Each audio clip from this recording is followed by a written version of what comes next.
Saludos, bienvenidos a Píldoras. Bueno, emocionados estamos. ¿Por qué? Bueno, hoy el programa va a tener solo dos secciones, pero una es doble prácticamente, y además un programa muy de letras hoy.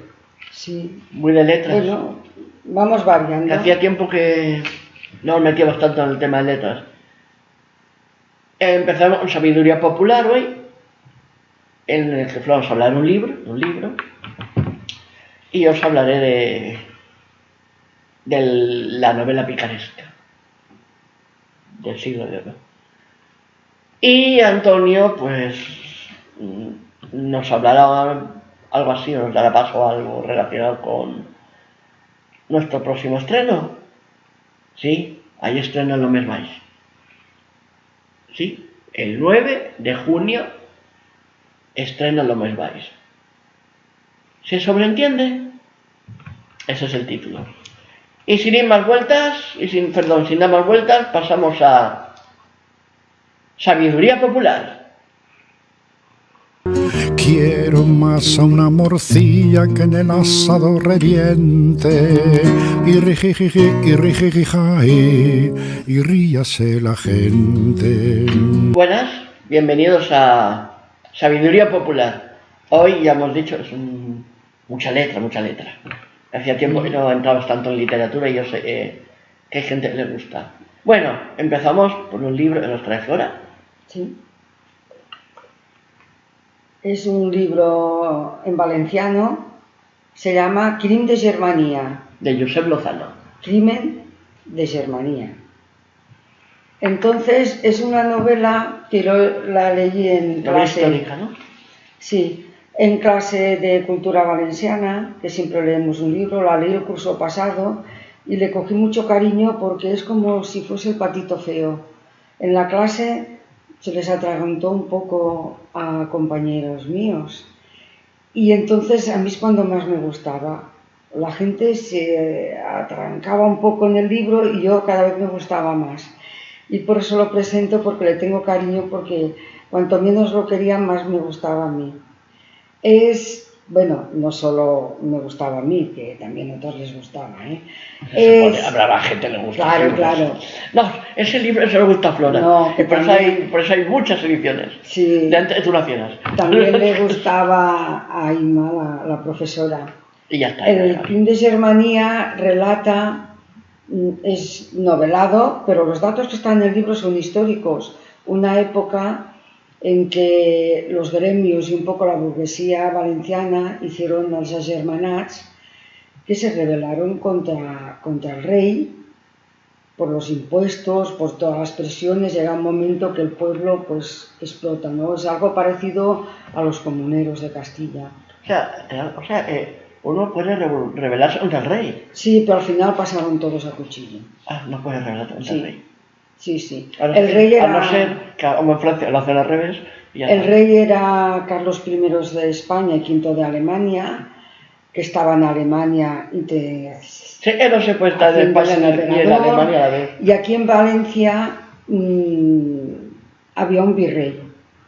Lo que pasa que los fueros valencianos los tenía que jurar el rey para poder poner un virrey. Y el rey nunca vino a jurarlos.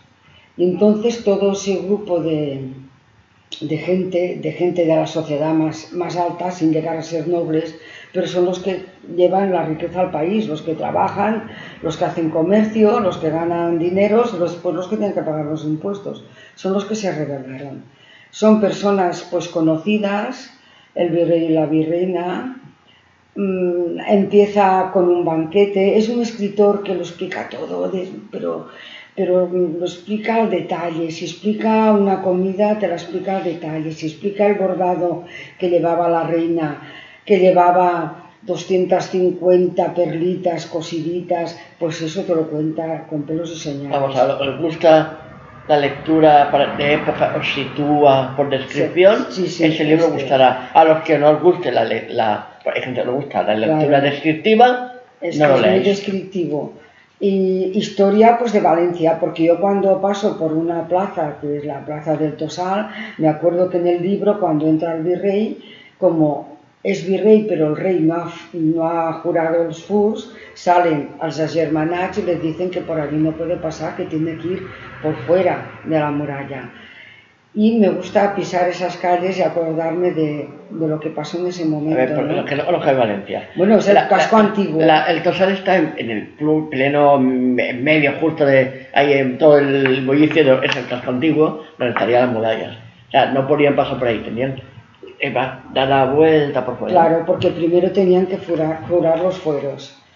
Pues después de explicar tan específicamente, pues también te lo explica cuando cuelgan una persona o cuando en aquel tiempo se la hacían en 4 trozos. También está muy bien explicado lo que es el sexo, porque... Eso de cuando cuelgan, ¿lo especifican como dice la canción de Siniestro Total? No sé. Todos los ahorcados mueren empalmados. Explica mucho, explica mucho. Después también la historia de un chaval que entra a trabajar con una prostituta y va de parte de otro señor y le pide una docena de huevos y se los lleva, la bandeja son sus pechos. O sea, de todo lo que pasaba en la sociedad está muy bien escrito, muy bien hecho. También explica bastante con la homosexualidad, cómo la castigaban por todas partes. Pero al final no es decir una cosa fuera de la historia. Todo el mundo sabe que ganó el rey y que esas hermanas fueron todos ajusticiados. Vamos, que no hay spoiler, que hay que saberla. Es como cuando ves Rey de Reyes, sabe que matan al chico de la película. Pero son trocitos de historia que tú oyes nombres, el enmascarado, el tal, y no sabes por qué. Aquí hay una calle que se llama la Gran Vía de Germanías y son trozos de historia que los que tenemos una edad no nos la enseñaron, y por eso me gustan mucho a mí estos libros históricos novelados, porque como ahora no me tengo que examinar y si se me olvida una fecha da lo mismo, pues me encanta, y por eso os he querido hablar de ese libro que es Mi Patito Feo, que después se ha convertido en cisne al leerlo entero. Ya es su hijo, no convierte en cisne ni queriendo, pues por lo menos tiene un libro, se convierte en cisne y yo era un patito feo definitivamente. Claro. Es lo que tiene. Además, hasta hay fichas como policiales de aquella época. Está la ficha policial, el nombre, la mujer, cómo es su apariencia. No sé si se va a apreciar muy bien, pero esto es una ficha policial de la época. Sí. Eso sí se ve, ¿no? Y también porque así el escritor te va diciendo más o menos cómo es cada personaje. Es curioso. Nombres, apellidos, si hay, si está casado, si no, si tiene alguna cosa física, pone si es moreno, si es rubio, cómo tiene los ojos, si es gordo, si es delgado. Toda la explicación, sí. Es curioso Sí, era las fichas estas. Al principio de la CIA. Sí, o del CSIC. O del CSIC, sí. Pues hasta aquí el libro este. Pues hasta aquí un poco. El crimen de Germanía, de Josep Lozano. Y a quien le guste novela histórica y que le guste muy descriptiva y en valenciano, obviamente, porque es en valenciano. Este es en valenciano, igual está traducido a otros idiomas, no lo sé. Pero, hombre, es una editorial, además me encanta. Bromera saca muy buenos libros. Sí. Y bueno, pues este es el libro y ahora pasaremos a la novela picaresca. Bueno, como os decía, pues novela picaresca. Vamos a ver un resumen así. Pues claro, la novela picaresca me he puesto a buscar tela. Claro, un siglo de oro, que es más de un siglo realmente, aparte de riqueza, pues después lo buscas y resumirlo en pocos minutos es difícil. La novela picaresca es un subgénero literario narrativo en prosa muy característico de la literatura española, aunque trascendió a la europea en general. Surgió en los años de transición entre el Renacimiento y el Barroco, durante el llamado siglo de oro de las letras españolas. Sí, es verdad, es algo muy, muy español, la verdad es que es así, las expresiones y todo, no... En Europa no tuvo el mismo éxito. No, Aquí que la picaresca es muy nuestra, pues sí. por desgracia o por suerte, depende.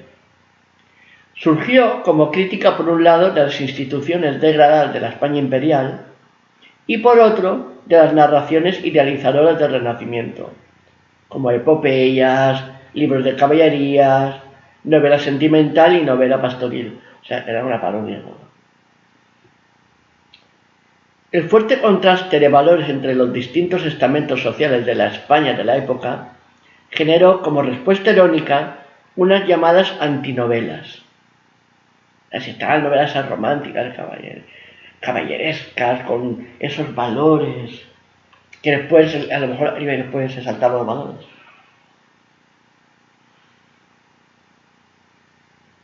Como decimos, antinovelas de carácter antiheroico, mostrando lo sórdido del momento histórico.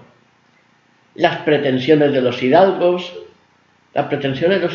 empobrecidos, los miserables desheredados, los falsos religiosos y los conversos marginados. Todos estos se contraponían a los caballeros y burgueses enriquecidos que vivían en una realidad observada por encima de sus cuellos engolados. Ahí le he venido de mirar por encima del hombro. Algunos críticos han apuntado que este género es un producto pseudo-ascético, hijo de las circunstancias peculiares del espíritu español, que hace de las confesiones autobiográficas de pecadores escarmentados un instrumento de corrección. La verdad es que es un género muy, muy curioso.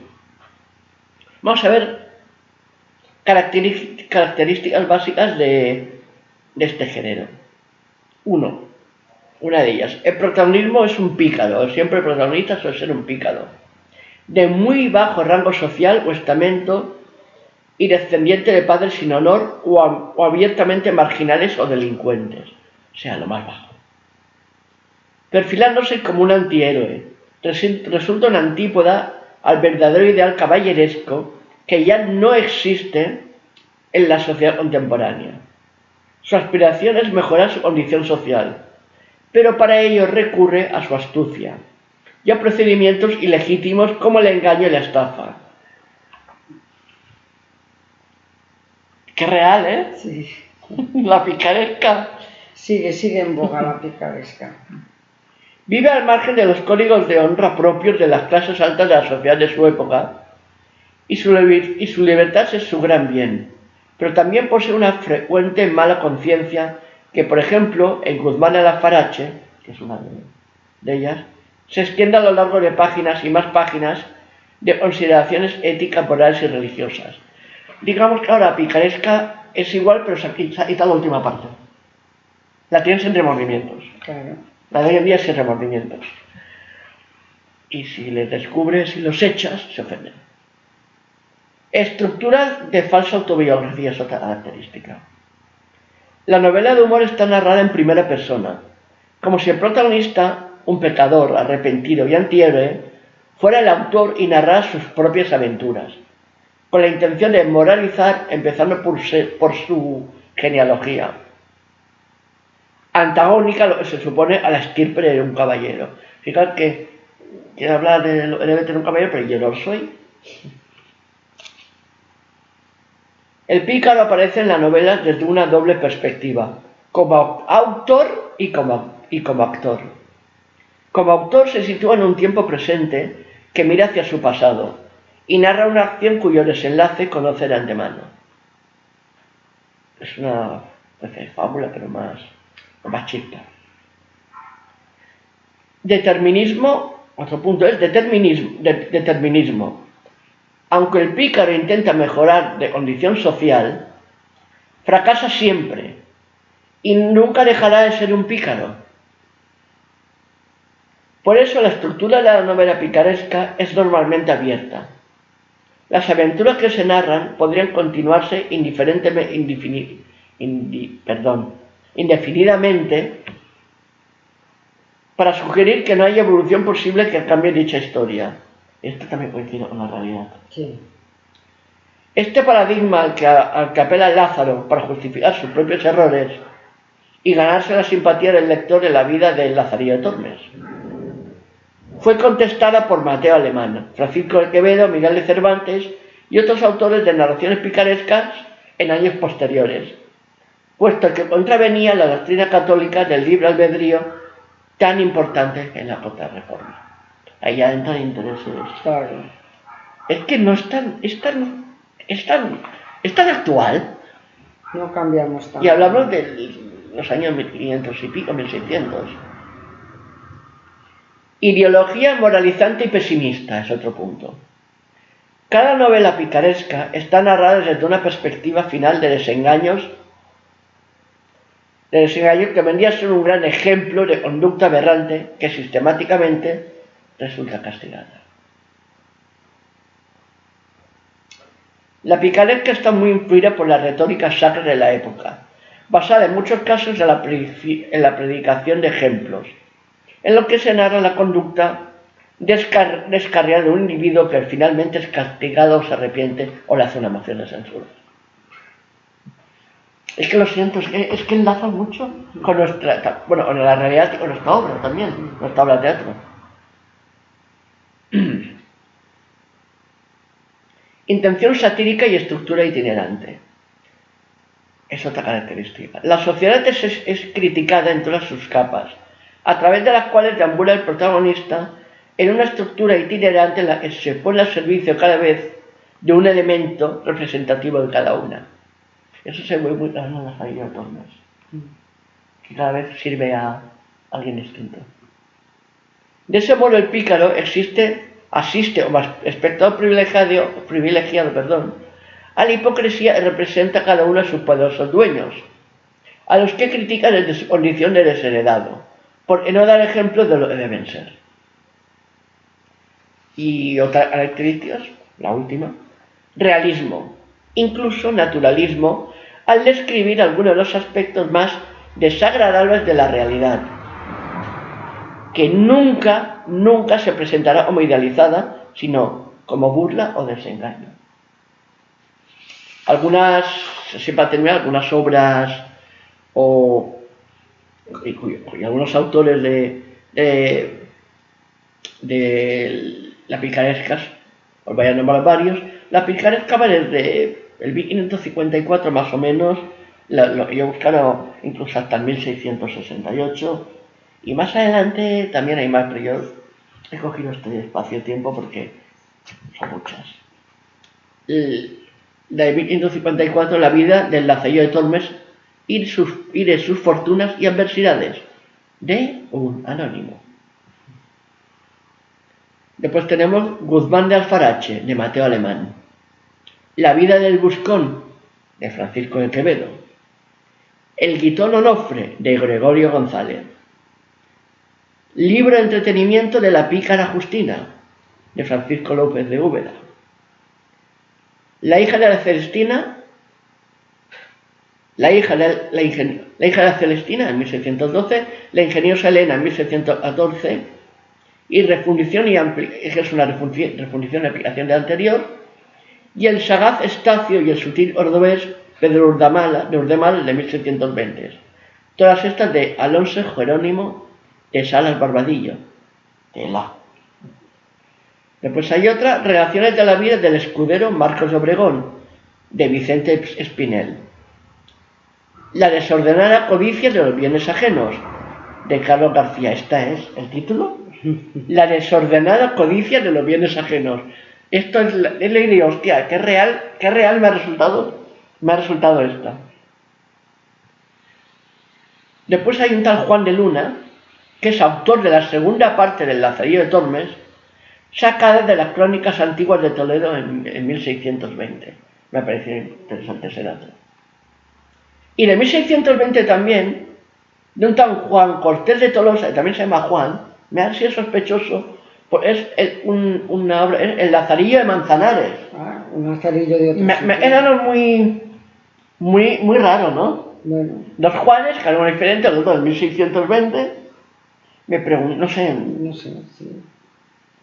Después tenemos más obras como Alonso, mozo de muchos amos, de 1624, o El donador hablador, de 1626, de Jerónimo de Alcalá, las dos obras. Alonso Castillo Solorzano es un escritor que nos trajo, estas son buenísimas los títulos, Arpías de Madrid y Coches de las Estafas, de 1731. Yo cuando he visto Arpías de Madrid, he visto dos. La niña de los embustes, Teresa del Manzanares, natural de Madrid, de 1632, es un título, ¿eh? Sí, sí. Y La Garduña de Sevilla y El anzuelo de las bolsas, de 1642. Todo esto de Alonso Castillo de Solorzano. Después otra obra que tenemos es Vida de don Gregorio de Guadaña, de Antonio Enrique Gómez, de 1644. Y después hay una atribuida a un tal Gabriel de la Vega, pero no estoy seguro. Pero ojo, el título es La vida y hechos de Estebanillo González, hombre de buen humor, compuesto por él mismo, de 1646. La verdad es, los títulos, dice, ostras, son antiguos, pero te da ganas de leerlo, sobre todo Son algunos. la picaresca. Y ya por último, una escrita por Félix Manchado de Silva y Castro, que también el título me gusta, es de 1668, Francisco Santos, Periquillo el de las gallineras. Pues aquí tenemos esta. Después hay algunas posteriores, algunas que son de Cervantes que no es el Diablo Ojuelo, una de estas, que no están dentro de esa picaresca. No están dentro de la picaresca, pero se considera picaresca. Y bueno, hasta aquí Sabiduría Popular. Que hoy ha sido un poquito más tocho. Sí, pero ha sido todo letras y todo histórico o real. Y con eso pues damos pie a las cosas del teatro, que habla de nuestra obra, que tiene su picaresca. Sí, sí. Hasta pronto. Teatro, lo tuyo es puro teatro, falsedad bien ensayada. Hola, buena gente. Hoy en la sección de teatro vamos a hablar de teatro de verdad, de teatro en vivo, porque nuestra sección se va a componer de un vídeo presentación del próximo estreno que tenemos la Asociación Cultural Lomes Baix y que se llama Se sobreentiende. No es que sea una obra de picaresca del siglo de oro, pero sí que puede decirse que es del oro del siglo. Sí, cuando la picaresca evoluciona. Ha evolucionado y se ha puesto en el siglo XX y XXI. Y se pudre. Sí. Cuando se pudre la picaresca, eso sería. Eso. En vez de cuando ruge la marabunta, cuando se pudre la picaresca. Pues ese va a ser el contenido de nuestro programa hoy de la sección de teatro. No el podrido, ni la picaresca, sino la visualización de ese vídeo presentación, que os puedo dar una idea de lo que va a ser la obra en sí. Eso hemos dicho ahora, y lo del vídeo, sabéis de qué va la obra. Os esperamos el día 9 a las 18 horas de la tarde en nuestro local de la calle Planas 47 Bajo. Exactamente. Os esperamos. Un abrazo a todos. Dentro vídeo.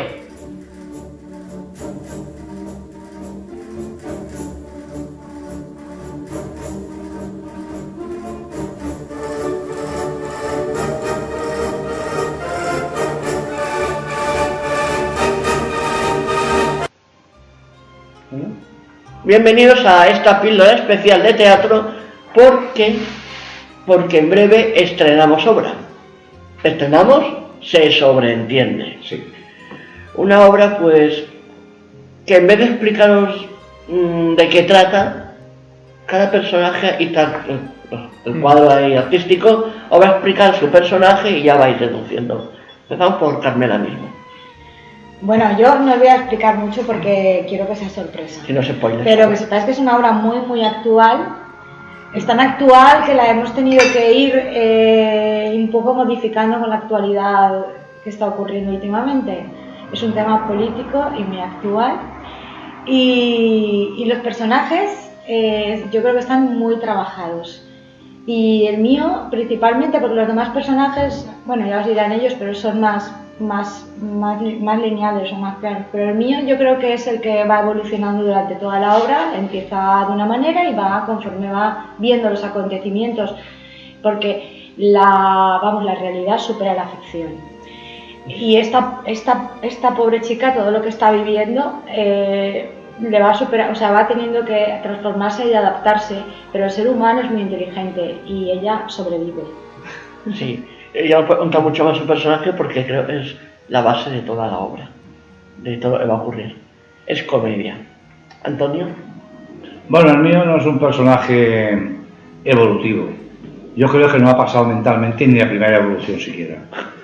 En una palabra, es un ministro corrupto que va pues en busca de sus cosas, las cosas que cogen los corruptos. Ya he dicho, Carmela era un actual. Entonces, mi personaje no evoluciona, es un señor que va por una línea fija siempre y por ahí se mantiene y ya está. La obra sí que es muy actual. Sí, entretenida. Y la podéis pasar un buen rato viéndola. Sí, os podéis reír un buen rato. De hecho, estamos en la mesa. Sí, esta mesa es precisamente la que forma parte del mobiliario de la obra. Sí, y esto es el escenario, conocéis. Y esto también forma parte del... No deberías. No debería, no. Vicent, Sí, pues aquí está el Pisco Labis, es muy importante en una parte de la obra. Bueno, yo soy un personaje, soy un actor social que bastante importante y vinculado con la política, con el personaje que tengo aquí sentado a mi lado. Y bueno, pues a ver, puedo dar claves, pues es un personaje al que le interesa mucho el dinero, la codicia. Es una persona que en su nivel, ¿cómo diría? Bueno, es un empresario, pues tiene un cargo de empresario de los más elevados, ¿no? No voy a descubrir quién soy, pero no soy el director general, soy la persona que está por encima del director general. Pero bueno, y nada, y entro en contacto pues con otras personas que están a mi lado. Es cómica la película, la obra. Bueno, estamos en mi casa, ¿eh? Se sale en mi casa. Sí, estamos en su casa ahora mismo. Ahora mismo está en mi casa. Bueno, en casa del personaje. Esto es un ambiente muy discreto. Un Pisco Labis en mi casa. Discreta, sí, es mejor. su casa. Y hay un contrato por ahí que deberemos... Y hasta ahí podemos hablar. Que bueno, ya veréis este tipo de... Bueno, una vez dicho eso, todo lo demás se sobreentiende. Se sobreentiende, exactamente, muy bien. Claro. Y bueno, pues si la queréis ver, pues el sábado 9 de junio, en Lomes Valls, a las 6 abrimos puertas, a las 6:30. Empezamos, se sobreentiende. Una obra que yo creo que os reiréis. Esperamos que lo entendáis. Y creo, todos estamos de acuerdo, creo. No hace falta ser ministro para entenderla. Efectivamente. No hace falta. No, si eres ministro, más probable es que igual no la entiendes o no la quieres entender. Depende de qué ministro seas. Depende de qué ministro seas. Pues bueno, pues... hasta el ministro puede entenderlo, ¿eh? Sí, eso es... Esperemos. Y... Sí, hombre, sí, vamos a ver, no me metáis en un jardín, que no puedo salir yo. Y bueno, pues ya está, las pildoritas son cortas. Y aquí la píldora de teatro y... Lo he dicho, venid a ver, se sobreentiende. Hasta la próxima. Hasta la próxima. Adiós.